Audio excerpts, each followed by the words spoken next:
Fala pessoal, tudo bem? Bem-vindos aqui ao canal do QC no YouTube, o lugar onde você estuda de graça todos os dias, todas as semanas, durante o ano todo. Se você não tem acesso aos cursos do que concursos, pode acessar o canal do YouTube, se inscreve, já curte esse vídeo e obtenha aí acesso a todo esse conteúdo que nós trabalhamos para construir para você com muito amor e carinho. Bem-vindos à nossa segunda aula aqui sobre o trabalho do menor. A gente começou a falar desse tema na outra aula. Se você não viu, procure aqui no site do YouTube mesmo, Trabalho do Menor parte 1. Não perca esse tema, vale a pena assistir, pessoal, novamente, se você não assistiu. Se você já assistiu, assista novamente, né, porque é um tema super importante para concurso público da área trabalhista, de tribunais e outros concursos que envolvam aí direito do trabalho, tá bom?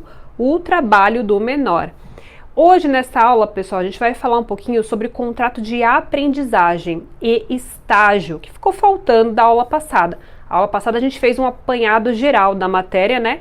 E nessa aula a gente vai entrar especificamente nesses contratos especiais trabalhistas, contratos de trabalho especiais, que é o contrato de aprendizagem e o contrato de estágio, tá bom? Só retomando um pouquinho, na aula passada a gente viu que a idade para o trabalho no Brasil é de 16 anos, lembra? Permitido o trabalho como aprendizes aos maiores de 14 anos, a partir dos 14 anos, tá bom? Menos que isso é proibido o trabalho, beleza? E aí quando o menor atinge a maioridade, aos 18 anos, ele atinge a capacidade plena e aí não tem nenhuma vedação ao trabalho, tá bom, pessoal? Então vamos acompanhar comigo então no slide, que a gente vai falar hoje especificamente do contrato de aprendizagem e logo na sequência falaremos do estágio. Vamos lá. Onde está descrito, então, o contrato de aprendizagem na nossa CLT? Está lá no artigo 428. O que a CLT fala para a gente? Traz alguns requisitos, né? Por exemplo, o trabalho, o contrato é um contrato de trabalho especial, como eu já tinha dito para vocês, e ele deve ser feito por escrito. O que isso quer dizer? Que se ele não for por escrito, se ele for apenas verbal, ele vai ser nulo, tá? Pode até se considerar uma fraude aí, de repente, tá? Então tem que vir sempre por escrito, tá? Por prazo determinado, a gente vai ver isso mais pra frente, ele tem um prazo determinado, e a idade mínima aí, que pode exercer o contrato de aprendizagem, são os maiores de 14 anos e menores de 24 anos, com a exceção trazida pela lei ao portador de deficiência. Isso também tá lá no 428 da CLT, tá bom? 428, então, só para a gente sedimentar, ele diz que o contrato de aprendizagem é um contrato de trabalho especial, ajustado por escrito e por prazo determinado, em que o empregador se compromete a assegurar ao maior de 14 e menor de 24 anos, inscrito em programa de aprendizagem, formação técnico-profissional metódica, compatível com o seu desenvolvimento físico, moral e psicológico, e o aprendiz a executar com zelo e diligência as tarefas necessárias a essa formação, tá bom? Aí, esse artigo 428 vai trazer um monte de informações pra gente que a gente vai ver ponto por ponto. O 428, então, o parágrafo 1º, já vai trazer alguns outros requisitos, na verdade, né? Por exemplo, anotação na carteira de trabalho e previdência social, a CTPS.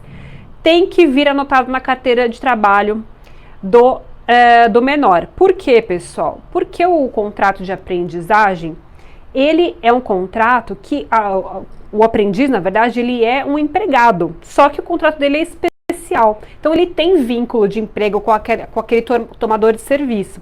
Então, a carteira dele tem que ser assinada justamente porque tem vínculo de emprego. É diferente do contrato de estágio. O contrato de estágio, se ele for lícito, claro, né, se não for fraudulento, ele não vai formar vínculo de emprego com nenhuma das partes, tá? Mas o contrato de aprendizagem, sim. E vai aí a primeira diferença entre eles. Bora? Vamos lá. O menor, então, ele tem que estar matriculado e frequentando a escola. Ele tem que comprovar a matrícula e a frequência na escola para poder ser um aprendiz, né? E aí ele tem que estar escrito também em programa de aprendizagem.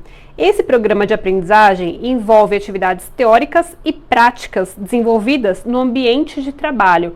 Dois requisitos que andam juntos, portanto, as atividades têm que ser teóricas e práticas e têm que ser desenvolvidas lá no ambiente de trabalho, tá? Mas a gente sabe que se naquela localidade não houver oferta de ensino médio para o cumprimento desse disposto no parágrafo 1º, que é a matrícula e a frequência na escola, a contratação do aprendiz vai poder ocorrer sem essa frequência da escola, tá? Desde que ele já tenha concluído o ensino fundamental. Se ele ainda não concluiu, ele tem que estar matriculado e frequentando a escola, senão vai ser nulo novamente. Certo? Certo, muito bem. E quais são as garantias do contrato de aprendizagem? As garantias a gente encontra lá no parágrafo 1º da CLT, do 428. Então, as garantias são salário mínimo hora. Claro, se for determinado um salário pelo empregador, né, pelo tomador de serviço, maior do que o salário mínimo hora, ótimo, melhor para o aprendiz, né? Agora, se for menos que o salário mínimo hora, não pode, é ilegal. Então, a garantia é o salário mínimo hora, esse é o mínimo que ele tem que receber, tá? Que mais? Então, ele vai ter aí o salário mínimo hora e vai ter acesso à escola. Lembra que eu falei para vocês da doutrina da proteção integral na aula passada, que era composta por algumas normas, entre elas a própria Constituição Federal? Olha lá, o artigo 227, parágrafo 3º da Constituição Federal, ele traz a informação de que o trabalhador adolescente e jovem tem garantia de acesso à escola. Tá? Isso está na Constituição Federal. E aí eu coloquei aqui, ó, combinado com o artigo 427, parágrafo único da CLT. O 427, parágrafo único da CLT, diz que o empregador, ele tem que manter, ele fala assim, o empregador cuja empresa ou estabelecimento ocupar menores será obrigado a conceder-lhes o tempo que for necessário para a frequência às aulas, mas os estabelecimentos situados... Peraí, deixa eu voltar a câmera para mim. Mas, gente, os estabelecimentos situados num lugar onde a escola tiver maior distância do que 2 quilômetros e que ocuparem permanentemente mais de 30 menores analfabetos de 14 a 18 anos, vão ser obrigados a manter local apropriado em que lhes seja ministrada a instrução primária. Por quê? Você percebe como é importante o menor, para ele ser aprendiz, jovem aprendiz, ou menor de idade mesmo, né, como estagiário, ele tem que estar matriculado na escola. Ele tem que estar matriculado na escola. Um dos requisitos principais da aprendizagem é esse. Ele tem que ter o estudo regular, né? Esse é, se não, o maior requisito aí. Então, por isso que a lei frisa bastante essa possibilidade, tá? Essa exigência, por isso que ela exige tanto. Beleza, gente? Então, a gente tem aí, então, no 428, parágrafo 1º, essas duas garantias. Aliás, o salário mínimo hora, e no 427, parágrafo único, a gente tem que ter o acesso do trabalhador adolescente e jovem à escola, com a participação aí da empresa, né, caso cumpra aqueles requisitos lá, né, a escola for mais longe do que 2 quilômetros, né, da própria empresa, e se ele tiver lá permanentemente mais de 30 menores analfabetos de 14 a 18 anos. Aí a empresa vai ser obrigada a manter local apropriado. Aí você pode falar assim para mim, mas professora, como que a gente vai saber se a empresa está cumprindo isso ou não? Muito simples, a gente tem a fiscalização do trabalho para isso. Então, o auditor fiscal do trabalho, uma das funções dele é justamente fiscalizar esse tipo de coisa. Se tiver uma ordem judicial, por exemplo, ou mesmo sem ordem judicial, alguma denúncia, o auditor fiscal do trabalho se dirige até aquele local, vai verificar se a empresa está cumprindo ou não esses requisitos. Caso não esteja cumprindo, o que vai acontecer? Ele vai aplicar uma multa na empresa. Beleza, gente? Joia. Então, vamos lá. Lembra que eu tinha falado para vocês que esse contrato é por prazo determinado? Qual que é o prazo máximo, então, da aprendizagem? 2 anos. E aqui é igual ao estágio. Aqui é igual ao estágio, tá? Então, pessoal, nossa senhora, saiu numa outra língua esse negócio. Qual é a exceção nesse caso?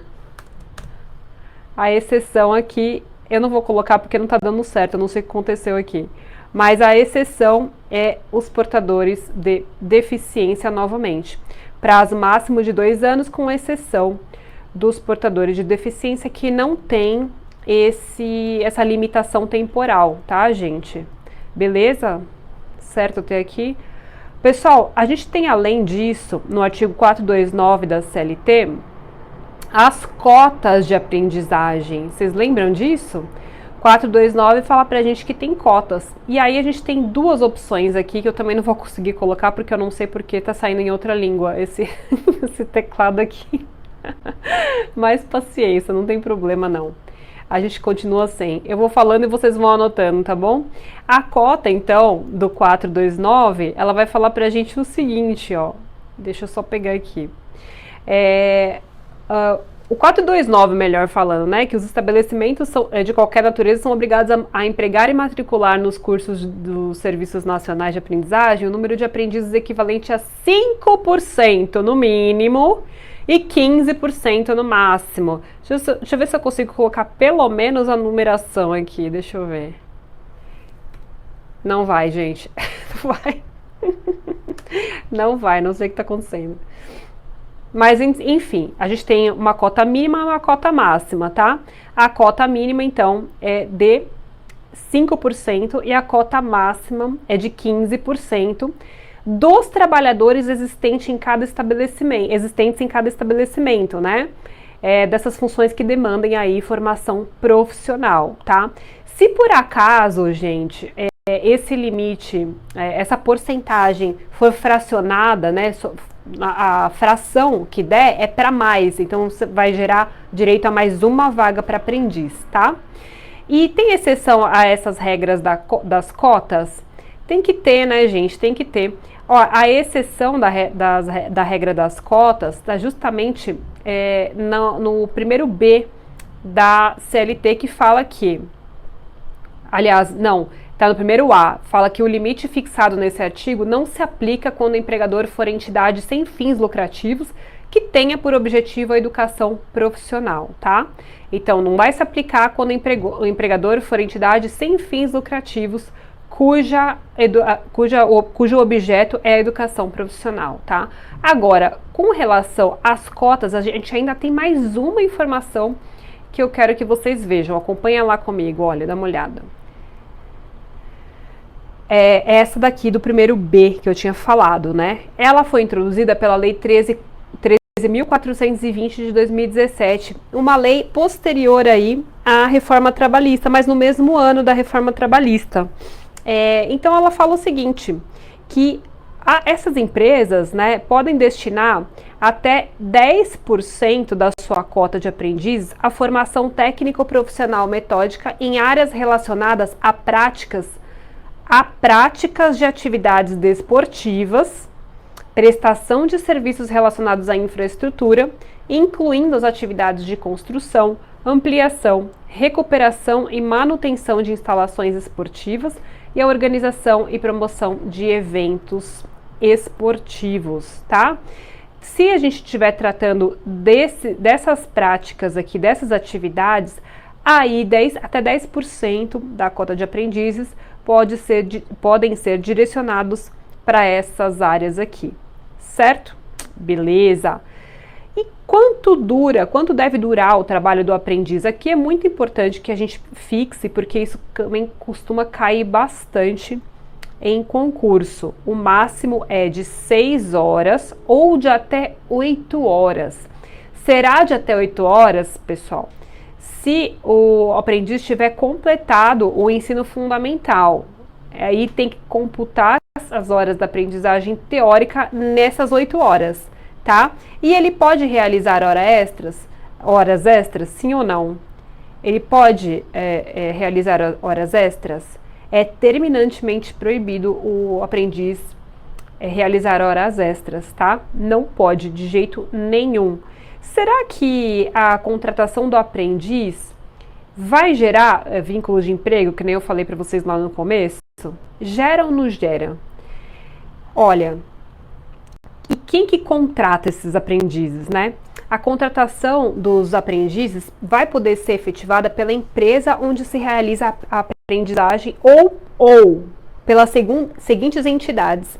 As entidades sem fins lucrativos, que tenham por objetivo aí assistência ao adolescente e educação profissional, registradas lá no Conselho Municipal dos Direitos da Criança e do Adolescente, e também entidades de prática desportiva das diversas modalidades filiadas ao Sistema Nacional do Desporto e ao Sistema de Desporto dos Estados, Distrito Federal e municípios.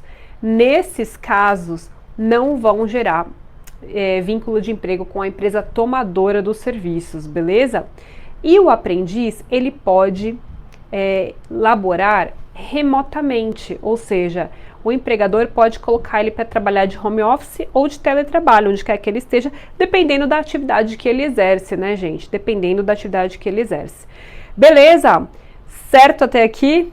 Legal? Então a gente vai passar agora para o contrato de estágio, tá? Vamos lá para o contrato de estágio, então? Será que ele é tão diferente assim do contrato de aprendizagem? Vamos ver se vocês estão afiados? Não, não vamos passar ainda não, porque a gente tem mais informação do contrato de aprendizagem ainda, gente, olha lá. Quando que esse contrato de aprendizagem vai ser extinto? Quando que ele vai ser extinto? Olha lá, acompanha comigo. Primeira hipótese, ele vai ser extinto no seu termo, ou seja, quando acabarem aqueles 2 anos que eu falei para vocês, né? Ou então, ele pode ser extinto de forma antecipada. Se for extinto de forma antecipada, tem algumas hipóteses que a lei traz também. Olha lá, quando o desempenho for insuficiente ou houver inadaptação do aprendiz, tá? Salvo para o aprendiz com deficiência, quando desprovido de recursos de acessibilidade, tecnologias assistivas e de apoio necessário ao desempenho de suas atividades, tá? E outra hipótese, quando o contrato vai ser rescindido antecipadamente, quando houver falta disciplinar grave. Claro, o empregador não vai manter o jovem aprendiz na empresa, né, o adolescente aprendiz, se eles praticar uma falta grave aí, como qualquer outro funcionário, tá? Falta disciplinar grave dá ensejo aí a rescisão antecipada do contrato de aprendizagem. A ausência injustificada da escola que faça perder o ano letivo. Lembra que eu falei para vocês que a maior intenção da lei aqui foi manter o aprendiz na escola, estudando, né? Então, de que adianta a gente dar um trabalho para o menor aprendiz aqui, se ele começa a faltar na escola e repete de ano? O espírito da lei aqui não vai ter sido cumprido, né? Então, essa é uma causa de rescisão antecipada também. Ora, tem diversas pessoas querendo trabalhar e querendo estudar e não podem, né? Então, se você tem essa oportunidade como menor aprendiz, vamos agarrar essa oportunidade, vamos estudar e trabalhar. Esse é o espírito que a lei deu intencionalmente, tá bom? E a última hipótese aqui é a pedido do aprendiz. Às vezes o aprendiz já arrumou um outro emprego, né, e quer sair, então ele pode rescindir de forma antecipada também o seu contrato, certo? Agora sim, vamos para o contrato de estágio. O contrato de estágio, pessoal, está na lei, aliás, o estágio, né, a lei do estágio é a lei 11.788 de 2008. Essa lei, ela traz alguns requisitos de validade para o contrato de estágio. Mas antes da gente falar dos requisitos de validade, vale a pena a gente pontuar o seguinte, vem aqui para mim, olha só. Contrato de estágio, então, ele não é um emprego, ele é um ato educativo. Ele é um ato educativo. Muita gente confunde estágio com emprego, por quê? Porque ele tem os requisitos do vínculo de emprego, né? Habitualidade, onerosidade, pessoa física, aqueles 5 requisitos lá, né? Autoridade, etc.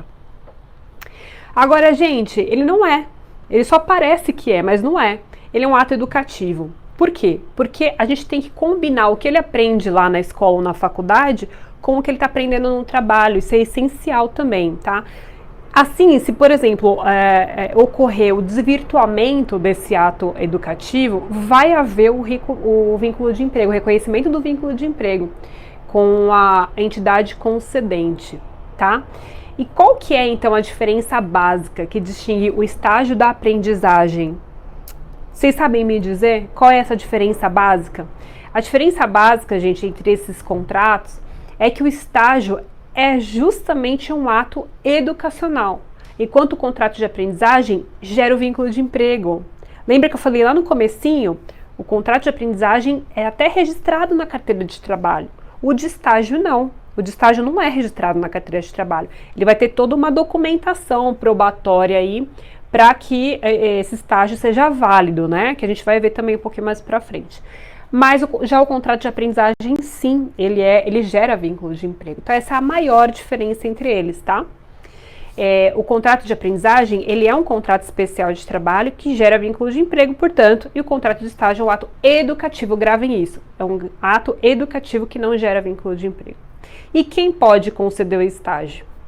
Quem pode conceder o estágio, conforme a lei, né, é a pessoa jurídica, a administração pública, profissionais liberais de nível superior, presta atenção, profissionais liberais de nível superior, desde que haja um contrato com a instituição de ensino, tá?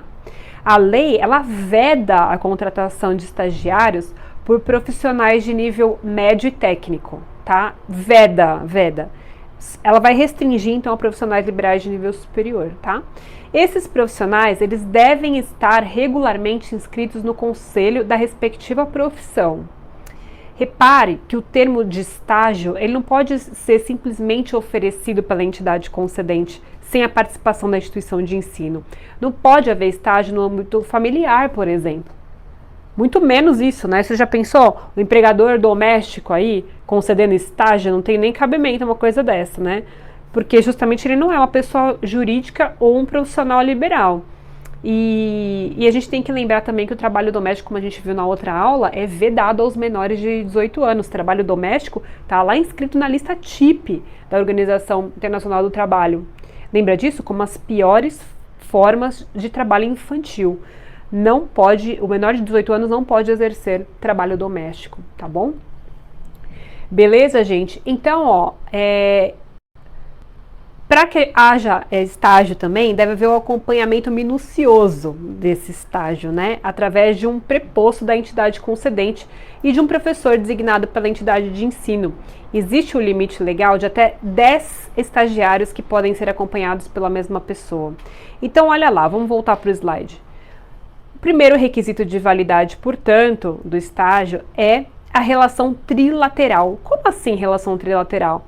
A instituição de ensino, junto com a entidade concedente, junto com o estagiário. Essas três pessoas vão assinar o termo de estágio, beleza? Vão assinar o termo de estágio.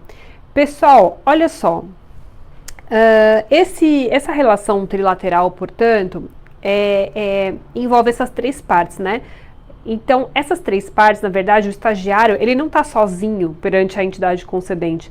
Ele tem com ele mesmo a instituição de ensino.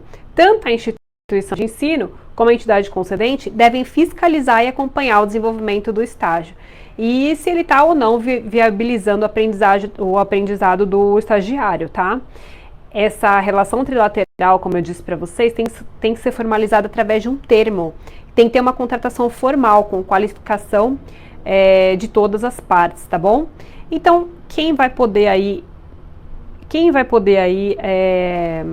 conceder o estágio? É a parte concedente. E ela tem algumas obrigações trazidas pela Lei 11.788 de 2008. Que obrigações são essas? Ela tem que firmar o termo de compromisso trilateral, que é aquelas três pessoas ali, ó, esses três vão assinar, a instituição de ensino, é a IE, né? Entidade concedente e o estagiário, tá? Esses três assinam, então, o termo de compromisso, por isso que ele é trilateral, tá? A parte concedente do estágio vai indicar um funcionário para acompanhar o estagiário. E também contratar seguro contra acidentes, né? Vai conceder o termo de realização do estágio e vai enviar relatórios semestrais às instituições de ensino. Certo, pessoal? Beleza? Vem aqui comigo aqui rapidinho. Com relação, então, à parte concedente, a gente tem que pensar o seguinte, por exemplo, vamos supor, lembra como eu falei para vocês que o estágio ele tem que ter tudo a ver com o que ele aprende lá no curso que ele está fazendo, né? Então, por exemplo, se a pessoa estuda educação física, física, né, numa faculdade, e é contratado como estagiário, ele tem que ser orientado preferencialmente por um professor da área, né, um professor da área, com nível superior, como eu disse, né. E porque essa pessoa tem que ter um nível, conhecimento teórico para acompanhar e direcionar as atividades do estágio, do estagiário. E o estagiário, ele não pode exercer todo tipo de atividade, claro que não, ele não é um empregado, ele é um estagiário. Ele tem que ser, portanto, supervisionado.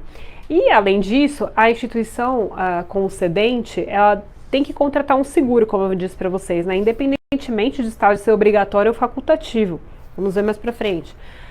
Ao fim do estágio, ele deve conceder um termo de realização, tá? Esse documento vai ser utilizado para comprovar perante a instituição de ensino, a IE, a realização do estágio, tendo cumprido as horas necessárias aí para colar grau, tá? Por isso que ele é tão importante. E também, do ponto de vista profissional, ele também é importante porque torna possível comprovar uma prévia experiência do profissional, ainda que não empregatícia. Ele já vai ter essa experiência como estagiário, tá? Essa entidade concedente, ela pode ser fiscalizada, inclusive por auditores fiscais do trabalho. Ela tem que manter toda a documentação relativa ao estágio catalogada e disponível a qualquer tipo de fiscalização, tá? Se ela não fizer isso e houver uma eventual fiscalização e for solicitado aí os documentos por auditor fiscal do trabalho e esses documentos não forem apresentados, pode ser reconhecida então a fraude na relação do estágio, tá? Já vi acontecendo na prática, pessoal, não é legal.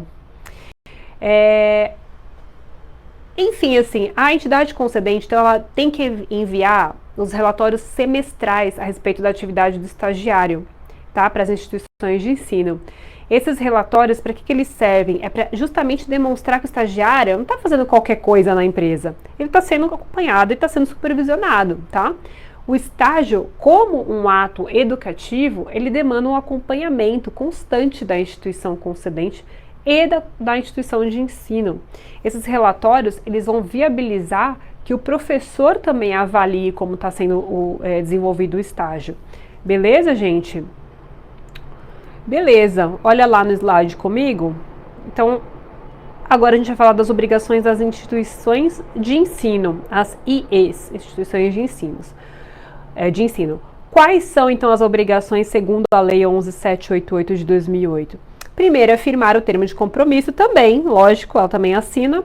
Ela vai indicar um professor para acompanhar o estagiário. Esse professor aí que vai ver se a documentação está tudo certinha, se o estágio corresponde ao que ele está aprendendo na faculdade, etc. Ela vai exigir da concedente os relatórios semestrais. Ela vai zelar pelo cumprimento do termo de compromisso.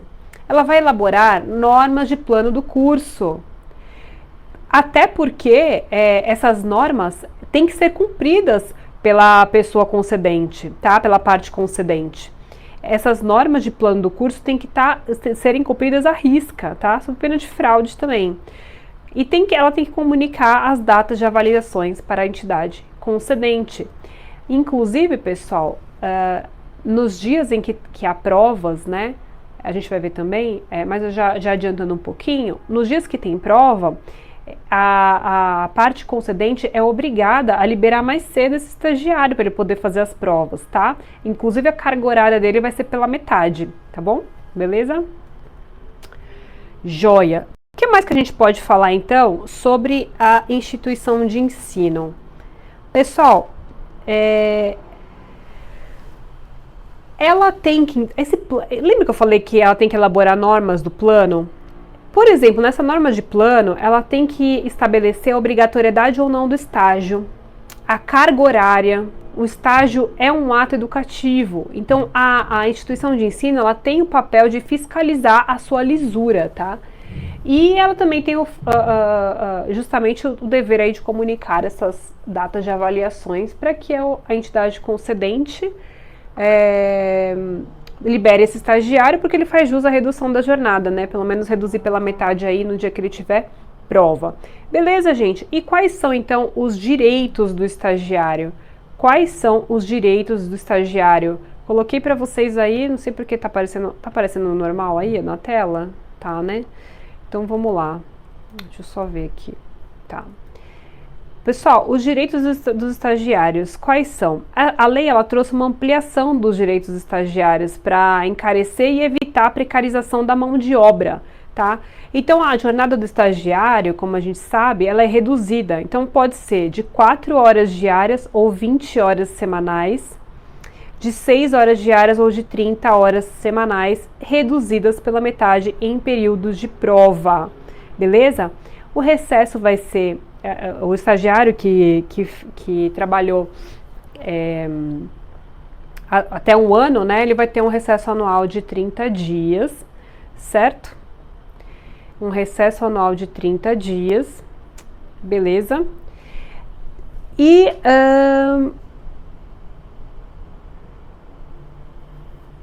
esse recesso de 30 dias, ele vai ser gozado preferencialmente durante as férias escolares. Esse recesso, ele tem que ser remunerado quando o estagiário receber bolsa ou outra forma de contraprestação. E os dias de recesso previstos aqui nessa lei vão ser concedidos de maneira proporcional se o estágio tiver duração inferior a um ano, tá bom? Beleza? Certo? O que mais? Ele tem direito a seguros contra acidentes pessoais, saúde e segurança no trabalho, essas normas também são aplicáveis ao estagiário. Ele vai ter direito a uma bolsa auxílio, né? E vale transporte, quando o estágio não for obrigatório. A bolsa auxílio também. Tanto bolsa auxílio como vale transporte, ele vai receber apenas se o estágio não for obrigatório, certo? Beleza? Joia! E a duração do estágio, como eu tinha falado para vocês, é parecida lá, é a mesma, na verdade, que o contrato de aprendizagem, 2 anos, exceto para portador de deficiência. Agora, pessoal, tem algumas observações que eu quero fazer para a gente encerrar esse assunto. Vamos lá comigo? Dá uma olhada aqui, vem comigo. Voltamos. Problemas técnicos aqui, mas voltamos. Pessoal, então, lembrando novamente, o estagiário, ele não faz jus à anotação na CTPS, porque o contrato de estágio não gera vínculo empregatício. Gravem isso, tá? Até tem quem defenda aí a existência desse direito nas anotações gerais da carteira de trabalho, mas é um entendimento que não predomina, né? Não é dominante, tá? A parte da doutrina ainda entende pela possibilidade de cláusula de exclusividade contratual do estágio. Essas pessoas que entendem dessa forma, elas vão na linha de que o estágio, por ser um ato educativo, deve propiciar tempo de estudo, né? Se a pessoa se vincula a múltiplos estágios, não sobra tempo para estudar e desenvolver aí as competências teóricas que ela precisa desenvolver no estágio. Até tem julgados no sentido de que o limite máximo da jornada do estágio deve ser aplicado ao somatório das cargas horárias de ambos os estágios, né? Quando o estagiário exercer múltiplos estágios de forma concomitante. Mas assim, o estagiário, se ele tiver 2 estágios, ele só pode totalizar 30 horas semanais, somando a carga de ambos, a carga horária de ambos, né? Ele não pode exercer 30 no estágio A e 30 no estágio B. Não, isso é proibido, tá bom? Inclusive, horas extras ele também não pode realizar. Realizou hora extra, né? O empregador tem que ter esse controle de jornada do estagiário também. Não é simplesmente deixar o estagiário a Deus dará, trabalhando à noite, de madrugada, como já via acontecendo. Isso desconfigura a própria natureza do contrato de estágio, tá, gente? E aí, o estagiário, ele pode se inscrever, inclusive, olha só, ele tem mais direitos e tem garantias também. Ele pode se inscrever e contribuir como segurado facultativo do regime geral de previdência social, tá? Ele contribui sozinho lá, tá? O Tribunal Superior do Trabalho, gente, tem admitido a aplicação das normas coletivas para os estagiários também. Algumas vezes, esses acordos coletivos ou convenções coletivas, eles prevêem alguns direitos para o estagiário. Isso não significa que vai haver o reconhecimento de vínculo empregatício. Só significa que o empregador, em algumas ocasiões, por livre e espontânea vontade, aceitou conceder alguns direitos aí para os estagiários. Note que acordos ou convenções que prevêem direitos para a categoria profissional não se aplicam aos estagiários. Por outro lado, se esse acordo ou convenção contiver uma cláusula determinando que os direitos serão aplicáveis aos estagiários, esses direitos poderão ser exigidos por eles. Certo, gente? Beleza? Vamos fazer umas questõezinhas aqui só para a gente solidificar esse conhecimento e ver se ficou alguma dúvida aí com relação a esse tema, para você poder gabaritar, tá bom? Não sei se eu já falei para vocês, eu acho que eu já falei, mas curte esse vídeo aqui, compartilha para quem está estudando aí direito do trabalho para concursos de tribunais. Bora aí colocar o dedinho no like, tá bom? E vamos para a telinha.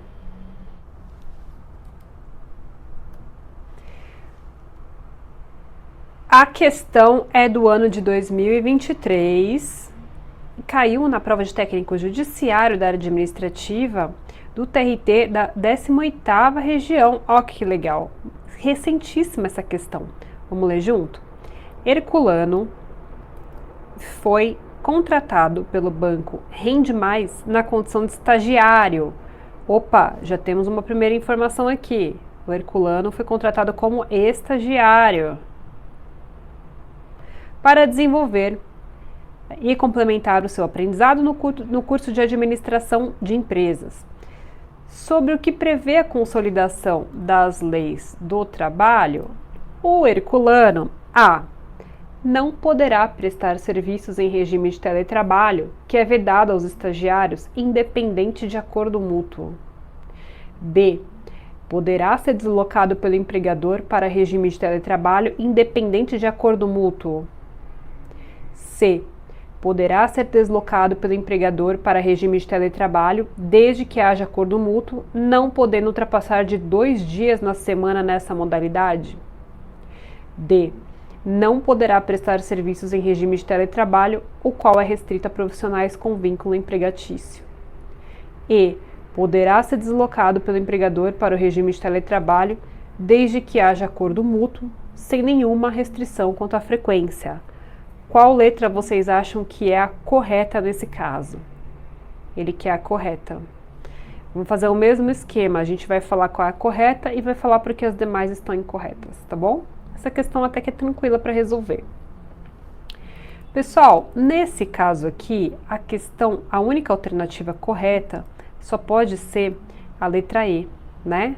Quem marcou a letra E, marcou corretamente.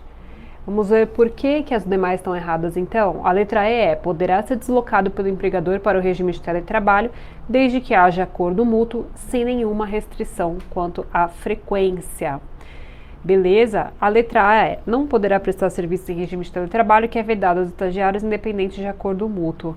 O teletrabalho não é vedado aos estagiários, pelo contrário, né, gente? Pelo contrário, a CLT no artigo 75b, parágrafo 6º, permite expressamente a adoção do regime de teletrabalho ou trabalho remoto para estagiários e aprendizes. A gente viu isso, né? Letra B, poderá ser deslocado pelo empregador para o regime de teletrabalho, independente de acordo mútuo. Tem que ter acordo mútuo, né? Tem que ter acordo mútuo. Quando a gente faz lá a transição, né, do regime presencial para o teletrabalho, um dos requisitos é o acordo mútuo entre as partes e o aditivo contratual. Quando retorna do teletrabalho para o presencial, tem que ser por determinação do empregador, prazo de transição mínimo tem que ser de 15 dias, por aditivo contratual também. É a mesma regra para estagiários e aprendizes, tá bom? Letra C. Poderá ser deslocado pelo empregador para o regime de teletrabalho, desde que haja mútuo acordo, não podendo ultrapassar de 2 dias na semana nessa modalidade. Pessoal, o fato dele ir 2 dias na semana, ou 3 ou 4, não descaracteriza o regime de teletrabalho, isso também está lá na CLT, tá? E a letra D, não poderá prestar serviço em regime de teletrabalho, o qual é restrito para profissionais com vínculo empregatício. Não, acabamos de ver que a CLT permite. Então, a nossa letra correta, de fato, é a letra E, beleza? E de excelente. Certo, vamos para a próxima questão, então. Mais uma minha, ó, peguei uma de 20 agora, hein? Essa banca eu nem conheço, mas é uma banca que fez uma questão muito legal. O contrato de aprendizagem, olha só, engloba o que a gente viu na aula. Sérgio, cadeirante, 25 anos, foi contratado como aprendiz na loja de peças automotivas Ferrugem Limitada. Após 3 anos de prestação de serviços, foi dispensado por justa causa. Por justa causa. Ah, não, peraí, vou fazer diferente, isso aqui tá muito feio. Ele foi dispensado por justa causa, por ato de improbidade, por haver furtado R$ 1.500, o louco Sérgio, do caixa da empresa. Antes desse incidente, Sérgio nunca teve uma advertência sequer em seu histórico. Então vamos lá, ele deu algumas informações pra gente, ele quer que a gente responda a correta, né, a alternativa correta. Então o Sérgio, ele deu a informação de que ele é cadeirante, certo? Então portador de deficiência, ele tem 25 anos, certo? E ele foi contratado como aprendiz. De cara, a gente vai ver que no contrato de aprendizagem, a faixa etária é até 24 anos, com exceção da pessoa com deficiência, que não tem nem essa limitação de idade e nem a limitação temporal. Ele fala pra gente, ó, que ele ficou 3 anos prestando serviço lá, 3 anos de prestação de serviço, tá? A limitação temporal é de 2 anos. Gente, presta atenção que aquela medida provisória que alterou isso daí na CLT, a 1116, né, de 2022, caiu, tá? Quando ela foi convertida em lei, a lei barrou isso daí, então são 2 anos mesmo, tá? Exceto portador de deficiência que não tem essa limitação, vamos ficar esperto com relação a isso. Então, vamos ver qual que é a alternativa correta? Letra A. O contrato de aprendizagem é nulo por 2 motivos. A1, porque a idade máxima para se contratar um aprendiz é de até 24 anos. Até aqui tudo bem, né? A2, porque o prazo máximo do contrato é de 2 anos, ok? Dessa feita, sendo nulo o contrato de aprendizagem, deverá ser reconhecido o vínculo de emprego como um empregado urbano normal. Ele quase estava correta, com exceção de que a gente está falando aqui de uma pessoa com deficiência, ó. Então, o que torna a alternativa A errada, tá bom? Letra B. O contrato de aprendizagem é válido, mas a justa causa aplicada deverá ser anulada, haja vista a ofensa ao princípio da proporcionalidade e razoabilidade, já que o empregado não praticou o ato faltoso de tamanha gravidade a ponto de justificar a aplicação de penalidade tão severa. Deve-se considerar ainda não existentes advertências prévias gradativas. Vamos lá, pessoal. Primeiro, a justa causa não deve ser anulada porque é uma causa de extinção do contrato de forma antecipada. A gente viu isso na aula também, lembra? É uma das faltas graves, quando acontece uma falta grave, ele pode ser demitido sim, tá bom? O contrato dele pode ser demitido não, vamos usar a expressão correta. O contrato dele pode ser extinto de forma antecipada, tá bom? E a outra questão aqui é a existência de inexistência, né, de advertências prévias e gradativas. Isso não se aplica aqui também. A justa causa é um ato tão grave cometido pelo empregado que não necessariamente ele deve ter sofrido uma advertência antes, né, ou uma suspensão, não tem nada a ver, tá? Pode ser um único ato mesmo que causou a justa causa. Então, o que torna essa alternativa B incorreta. Vamos ver a C? O contrato de aprendizagem é válido e a dispensa por justa causa também. Correto, né, gente? É o que eu acabei de explicar. O contrato de aprendizagem é válido porque ele é uma pessoa com deficiência, com 25 anos, e trabalhou por 3 anos, sem limite de idade, sem limite temporal aqui, prazo temporal, tá bom? E a justa causa também porque ele realmente cometeu um ato de improbidade, ele furtou R$ 1.500 lá do caixa da empresa, tá? Então tá correta aqui a letra B. Vamos ver a letra D, porque ela está incorreta. O contrato de aprendizagem é válido, mas a dispensa por justa causa não, pois, por ser empregado um portador de necessidade especial, a dispensa deverá ocorrer judicialmente através de decisão proferida em inquérito para apuração de falta grave. A lei não prevê nenhuma norma com relação nesse sentido, tá bom? Então, aqui, a nossa alternativa correta, de fato, é a letra C, de certa resposta, beleza? Certo, gente? Entenderam até aqui?